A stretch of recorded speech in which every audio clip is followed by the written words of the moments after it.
Là, je ne suis jamais allé aussi loin, moi personnellement, que la Corée.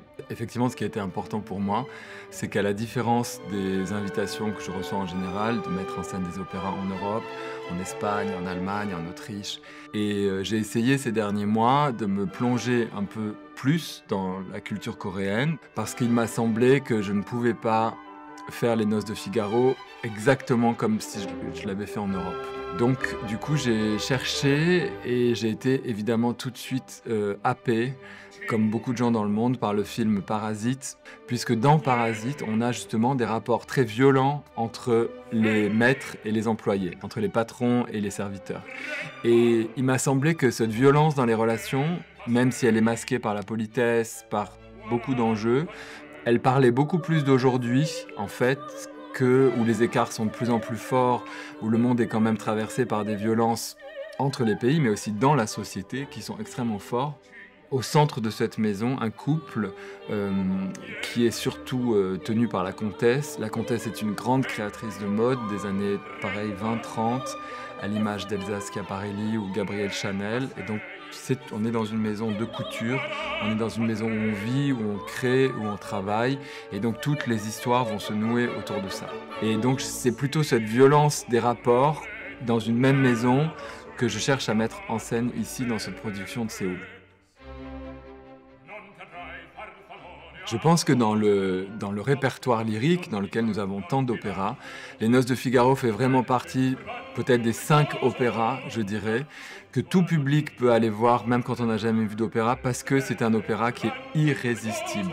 Irrésistible par la musique, parce que de la première note de l'ouverture jusqu'à la dernière note à la fin de l'opéra, on n'enchaîne que des airs ou qu'on connaît ou qui sont irrésistibles par leur entrain, par leur beauté, on a envie de les chanter, etc. Et en plus de cette musique incroyable, on a une histoire qui est une vraie comédie, qui est extrêmement drôle. Et ce qui est fascinant, c'est qu'à chaque fois nous, pendant la répétition, on rit, et ces situations qu'on connaît pourtant par cœur, avec des gens qui se cachent sous le lit, des gens qui sortent, enfin, c'est une vraie comédie. Et je pense que c'est drôle à Paris, à Berlin, à Séoul, peut-être aussi à Sydney, parce que c'est un comique qui repose sur des situations profondément humaines, la jalousie, le désir, le mensonge, le quiproquo.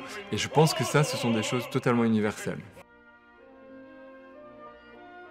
Pierre Jovanovic, c'est quelqu'un qui en France est extrêmement reconnu, pas qu'en France, il travaille dans le monde entier, mais qui est un grand architecte d'intérieur, designer. Je suis très fier d'avoir été le premier à l'inviter à faire un décor à l'opéra.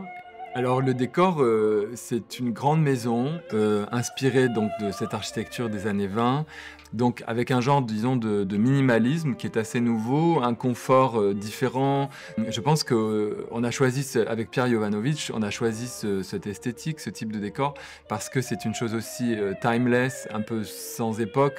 Et c'est donc une maison qu'on a entièrement construite et qui est sur une scène qui tourne, ce qui fait que, en fait, les Noces de Figaro, la particularité, c'est que c'est une journée. Et donc, on va avoir le cycle de la journée, des heures, avec cette maison qui va tourner sur elle-même, de la chambre de Suzanne jusqu'au jardin. Et en fait, tous les moments de la journée vont correspondre à chaque fois à différents moments, différents lieux de la maison. Alors les costumes à l'opéra, c'est toujours une grande question parce que c'est les costumes qui datent le plus l'époque où on va raconter cette histoire. On a aussi, avec Pierre Jovanovic et son assistante Christine Lili Cheng, cherché aussi à faire des costumes qui soient, disons, avec un pied en Europe et un pied en Asie. Et je crois que dans leur forme, dans leur confection, dans ce qu'ils racontent, ils font vraiment le lien entre l'Asie et l'Europe. Ils ont une facture qui est européenne, mais c'est aussi des robes assez longues, des choses qui sont... ça pourrait être du côté de certains costumes traditionnels. Et au niveau de l'époque, même chose, je pense qu'il pourrait tout à fait être du début du XXe siècle, mais dans un milieu très sophistiqué, puisque je raconte cette histoire dans un endroit où les gens sont dans la mode, ça pourrait être tout à fait aussi aujourd'hui. Peut-être pas une scène particulière, j'aimerais que peut-être qu'il remarque, qu'il soit saisi par certains détails parce que Les Noces de Figaro, c'est comme un train qui est lancé et qui va très vite. C'est une machine théâtrale incroyablement brillante qui fait que quand ça commence, on peut presque plus s'arrêter. Mais moi, comme metteur en scène, j'ai essayé dans ce train qui est lancé à toute vitesse, d'aménager certains endroits, certains wagons, certaines vues, où tout d'un coup il y a quelque chose de très intime qui se passe entre deux personnages, entre trois personnages. Il y a des moments de vie, j'espère, qui passent d'une intimité, de questionnement, que les personnages sont tout d'un coup des vertiges, des doutes, des révélations, des moments où on n'y croit plus tellement et puis ça va revenir, l'énergie, l'inspiration.